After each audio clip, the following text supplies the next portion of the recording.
El análisis de los fenómenos humanos en un diálogo crítico y plural. La riqueza y complejidad del hombre y sus manifestaciones sociales. Bienvenidos a El Universo Humano en Extensión, una contribución de la Coordinación General de Extensión Universitaria de la Universidad Autónoma de Coahuila.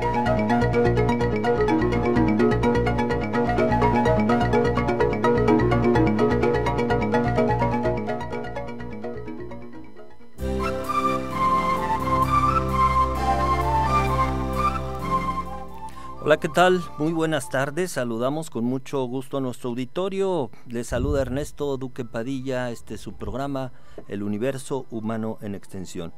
Escúchenos todos los jueves a las 5 de la tarde en el 104.1 de frecuencia modulada en Radio Universidad. Esta es una contribución de la Coordinación General de Extensión Universitaria. Bueno, pues ustedes saben que en este espacio analizamos, comentamos y discutimos temas de interés y actualidad en la cultura, siempre desde la perspectiva de las ciencias sociales, en particular del psicoanálisis, la antropología, la historia, la sociología. Y el día de hoy vamos a estar hablando sobre movilización social. Tenemos una gama de participación ciudadana muy amplia que se ha venido dando desde algunas décadas y hoy se hace muy patente, muy presente, desde los movimientos de lucha populares, urbano-populares, hasta los colectivos, como se dicen ahora a estos grupos, también llamado tercer sector, organizaciones no gubernamentales, y también son motivo de noticia para la televisión y críticas sociales, estas agrupaciones que luego toman las calles en mítines de protesta, y algunos grupos que se organizan en defensa propia y de otros.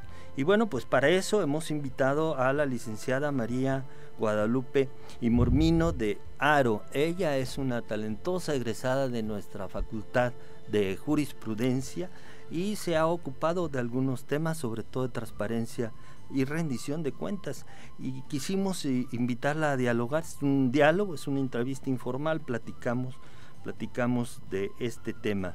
Muy buenas tardes, Guadalupe, bienvenida. Buenas tardes, muchas gracias por la invitación. Pues invitamos a nuestro auditorio a participar en su programa. Para eso Katia Anuncio nos hará favor de dar a conocer nuestros teléfonos y cuenta en Facebook. Claro, el teléfono en estudio es 482-6995 o bien escríbanos vía Facebook en 104.1 FM Radio Universidad. Guadalupe, ¿con qué empezamos? Definimos esto, lo contextualizamos, te decía, es muy amplio el tema, ojalá y nos dé tiempo de mencionar las principales organizaciones y tipos de organización.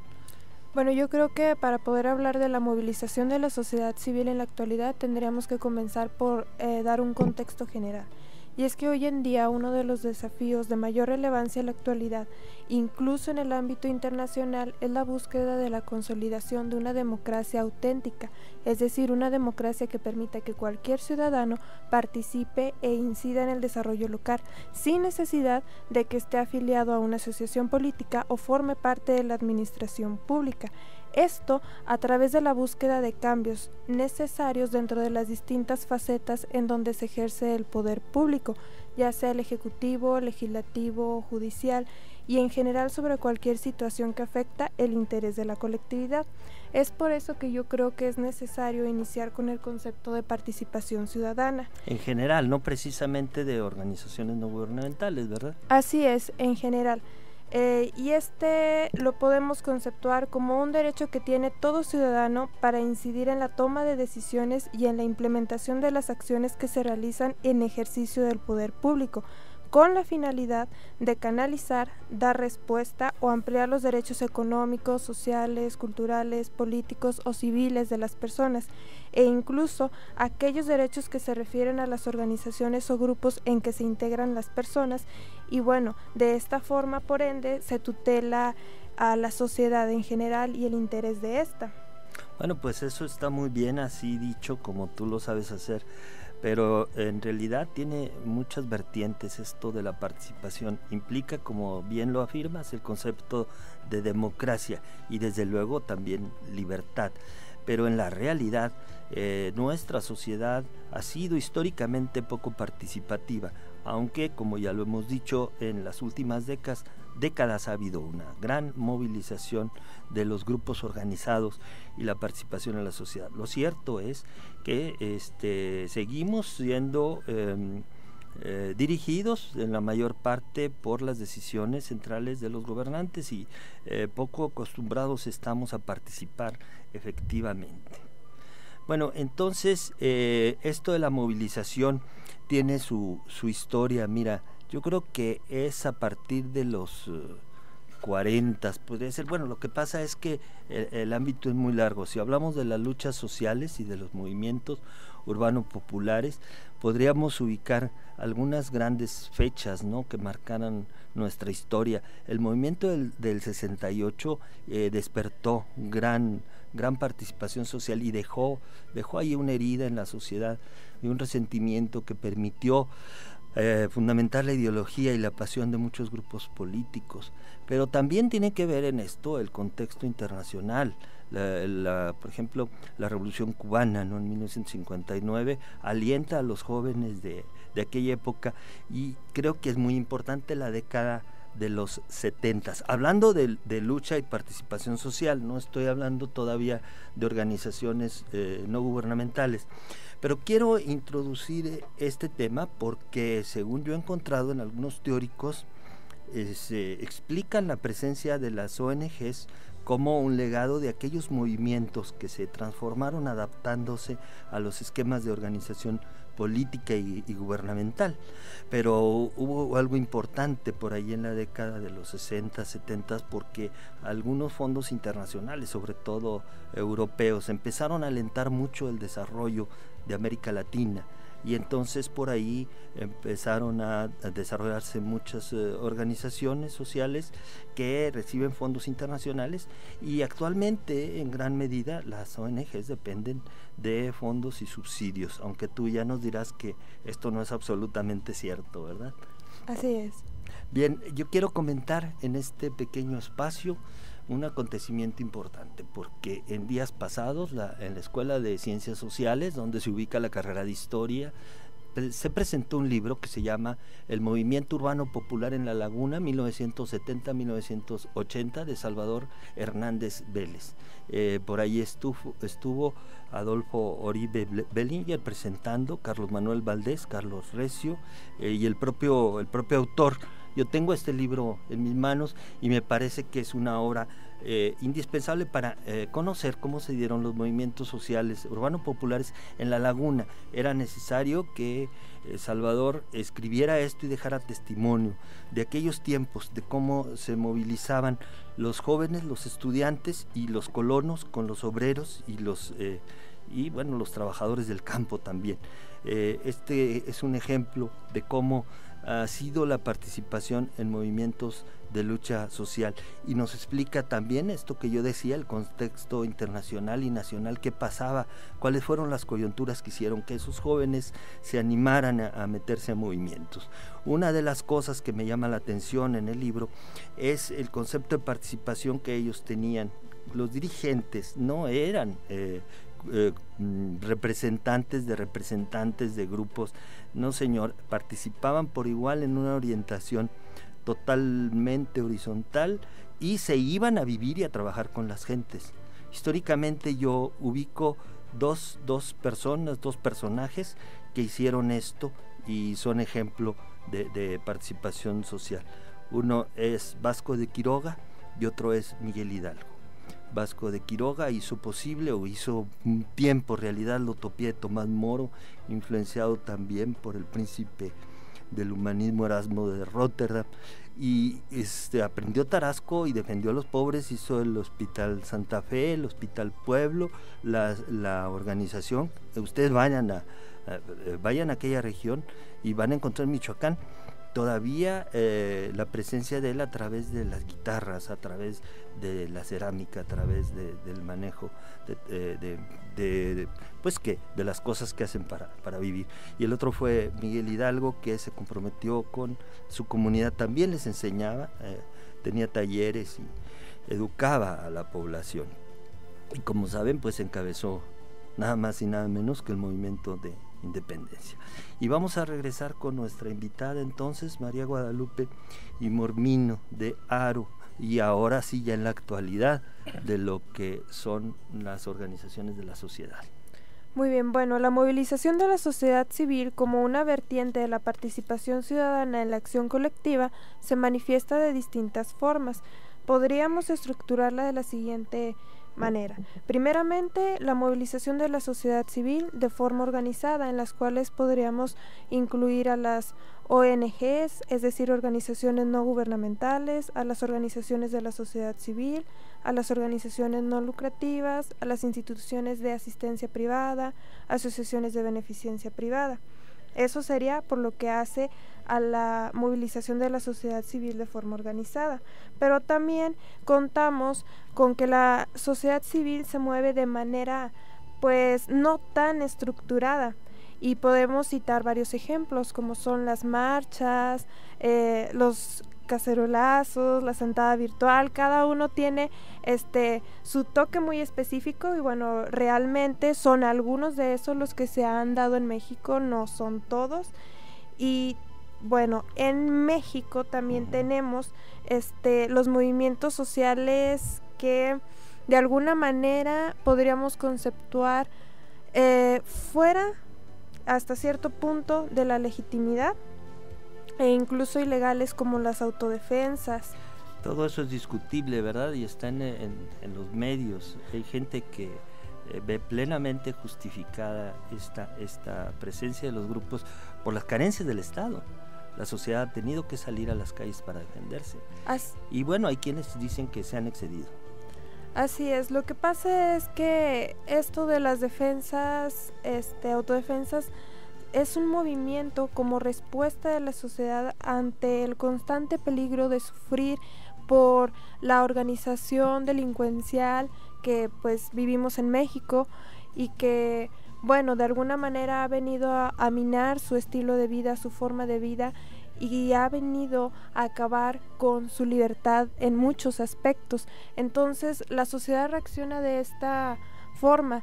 Sin embargo, es legítimo en tanto defender su derecho a la libertad y bueno, defender la seguridad de sí mismos y de sus familias.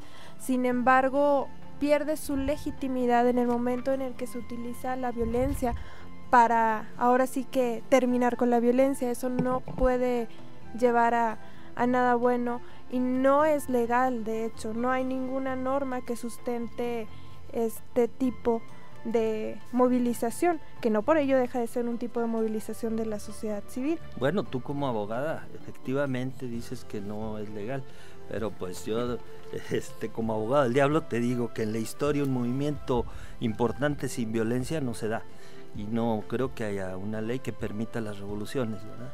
Claro que no.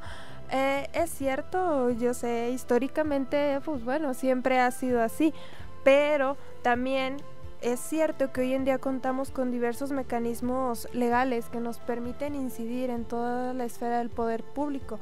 Por ejemplo, se cuentan con leyes de participación ciudadana que prevén el plebiscito, el referendo, la iniciativa popular, la consulta popular, la audiencia pública, e incluso con la iniciativa popular nosotros como ciudadanos podríamos abrirnos las puertas a mayores mecanismos de participación ciudadana, proponiéndolos ante el Congreso, ya sea local o de la Unión, Guadalupe, según corresponda. ¿Y por qué no lo hacemos? Ese es un punto bien importante. La realidad es que no se hace porque la gente no conoce los mecanismos, y después la gente que los conoce también se encuentra a veces con muchas trabas, a veces en los tiempos, en los términos. Sí, son procesos ahora sí que un tanto tortuosos, pero pues a fin de tener un mejor progreso, un mejor país, yo creo que vale la pena afrontarlos. Hay toda una estructura burocrática que amortigua las iniciativas, ¿no? Entonces es difícil, como efectivamente lo señalas, acceder a esa participación.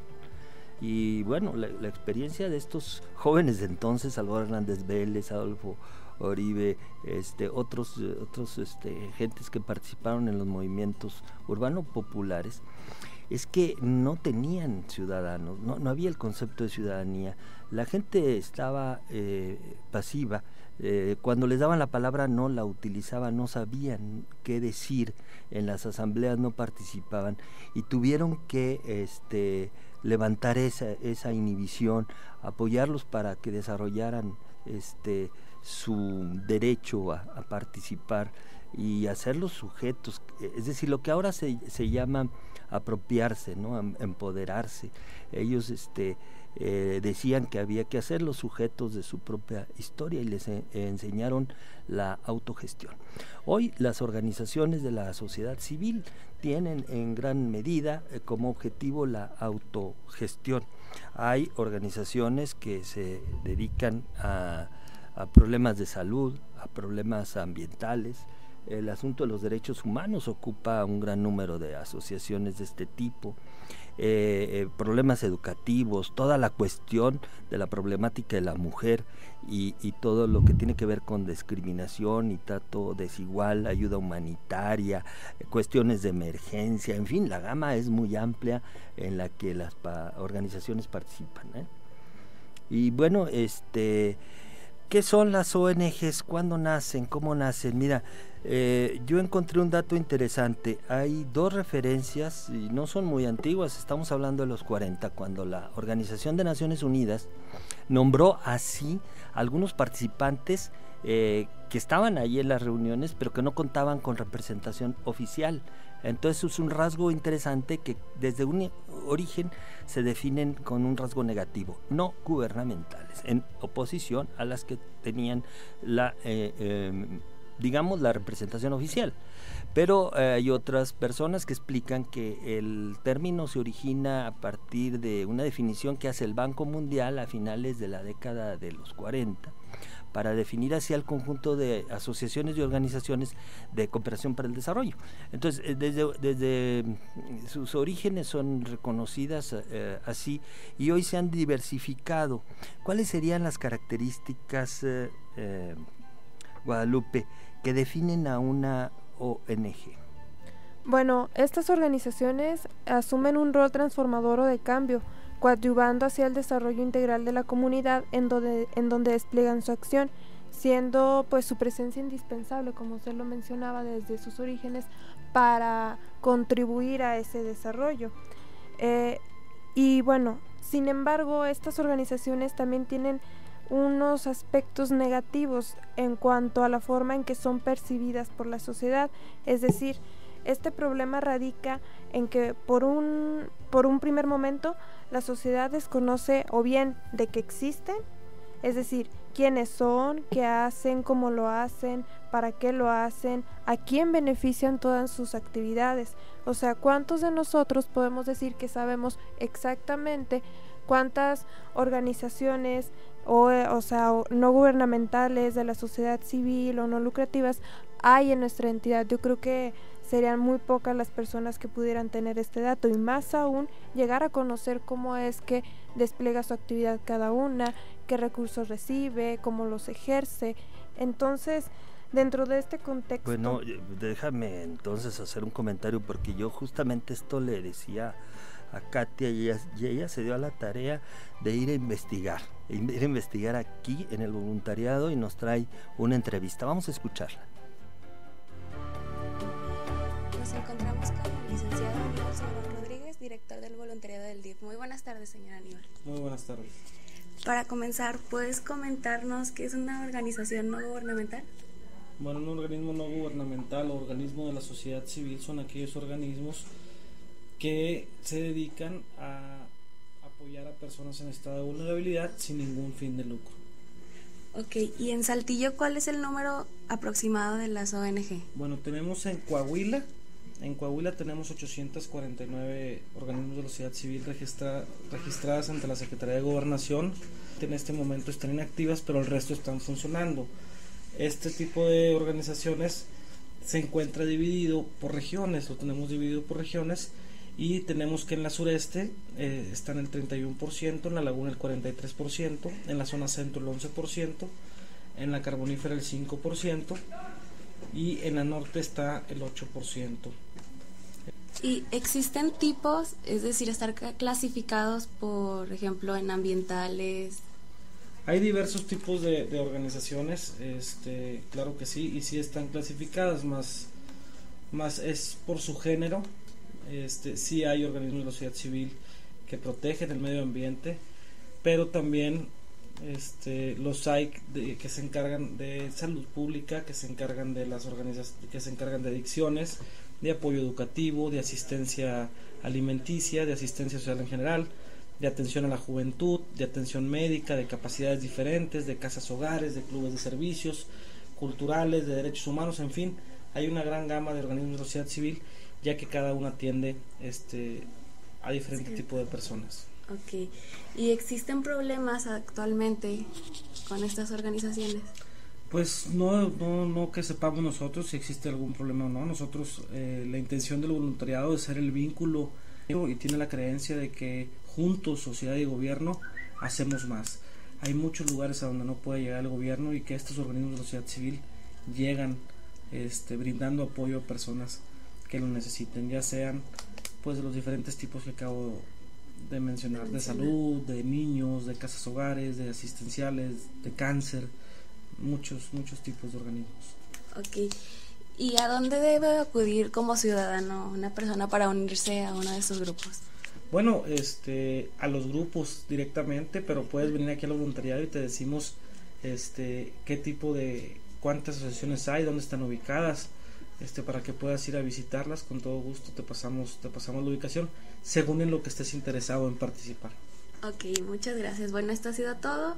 Gracias, señor Aníbal, por su cooperación. Ha sido un gusto. Para servirte. Estás escuchando El Universo Humano en Extensión. Continuamos.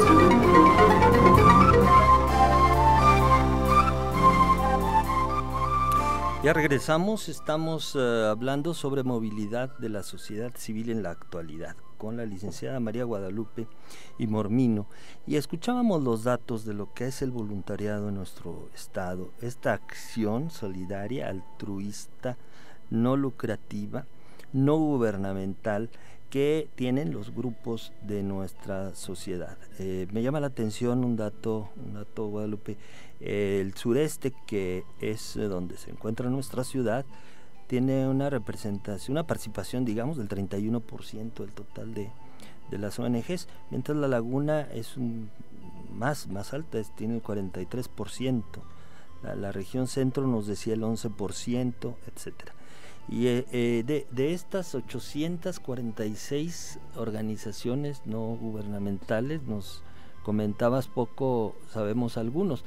Creo que otras personas sí están muy enteradas, pero mira, te doy unos datos. 28 de las organizaciones que hay en Saltillo, que es el número más alto, digamos, son de clubes de servicio. O sea, la mayor parte de estas, estamos hablando de Rotarios, de Caballeros de Colón, de una serie de organizaciones donde además se incrementa este dato porque también existen las esposas de los miembros de estos grupos, pues son las damas rotarianas, ¿no? que forman también otro grupo. Le sigue en tema las adicciones. Hay 14 grupos de rehabilitación. No, ustedes lo han visto en las calles, Cristo Vive, los grupos de alcohólicos, etcétera, ¿no? Y luego le siguen capacidades diferentes, como es la PAC, equinoterapia, entre otras. Son 14 organizaciones que atienden en este tema, ¿no? Enseguida en importancia están los grupos que atienden problemática médica, como sería la lupus, la leucemia, que por cierto apoyan mucho más allá que con orientación, ¿eh? Yo sé que esta asociación de leucemia apoya incluso con hospedaje, alimentos, y tendremos que ver que las personas que padecen esto, sobre todo los niños, están en condiciones, muchos de ellos precarias, y a veces los tratamientos son muy costosos, ¿no? Tenemos 9 organizaciones dedicadas a la atención a la mujer, sobre todo por la cuestión del maltrato. Ahí figuran Nuevas Opciones de Vida, etcétera. Otras como un apoyo educativo, algunas de ellas como el FOES de los Salesianos, es una organización internacional que ofrece que ofrece becas. Y así nos podemos ir con adultos mayores, con cuestiones de casas hogar, derechos humanos, en fin, es muy amplia la gama de organizaciones, y es interesante pues para nosotros que la sociedad se organiza con temas de autogestión, con ayuda solidaria y de beneficio para preservar medio ambiente y mejorar el bienestar social, y ese es un fenómeno que venimos observando en las últimas décadas, donde la sociedad toma en sus manos los problemas sociales. Bueno, haciendo una síntesis, vamos a decir algunas características que podrían distinguir a una ONG. Ya dijimos que es no gubernamental. ¿Cuál sería otra? Pues que no buscan lucrar y que además siempre están para propiciar el desarrollo de las personas. Por ejemplo, todas las que usted leyó de alguna manera coadyuvan al desarrollo o incluso al mejor bienestar de las personas. Y eso es en sí lo que define a las organizaciones, es decir, persiguen el interés público. ¿Cuál es el interés público? El bienestar común. ¿Y cómo se obtiene un bienestar común? Pues con el desarrollo pleno de las personas. Es decir, asegurando el derecho humano al desarrollo, que es considerado por muchos como el derecho fundamental de los derechos humanos, porque sin él pues no hay nada. Una persona que no puede desarrollarse, sea de una u otra manera, estemos hablando del plano físico, mental, espiritual, pues no, de alguna manera no va a ser plena. Claro. Y no va a ser feliz. Claro. Bueno, pues es el derecho al desarrollo, pero también para disminuir la brecha que existe entre unos grupos sociales y otros. Es decir, para hacer justicia social, para disminuir las desigualdades. Muchas de ellas son netamente de caridad, es decir, su altruismo es muy, muy presente, hacen el bien sin mirar a quién, pero no son de autogestión, mientras que otras son mucho más, permiten mucho más la coparticipación, ¿no? Que digamos, tú decías, sí. Unas enseñan a pescar, ¿o cómo era? Sí, o sea, de hecho el criterio es que, por ejemplo, las organizaciones no gubernamentales o de la sociedad civil en general son las que ayudan al desarrollo de las personas, es decir, podríamos señalar que enseñan a pescar. Y por otro lado tenemos a las instituciones de asistencia privada o a las asociaciones de beneficencia privada, que están, como usted lo indicaba anteriormente, para tratar de disminuir esa brecha entre las personas que forman parte de grupos vulnerables o desfavorecidos, es decir, les otorgan el pescado. Y la verdad es que ambas organizaciones son importantísimas, porque si bien mientras aprendemos a pescar, la realidad es que tenemos que seguir alimentándonos, siguiendo esa metáfora. Entonces, la realidad es que estos dos tipos de organizaciones se complementan, son ambas necesarias, porque lo cierto es que si coadyuvan a los objetivos del gobierno, también es cierto que el gobierno no puede hacerlo todo, y es aquí donde entran estas organizaciones como un complemento indispensable.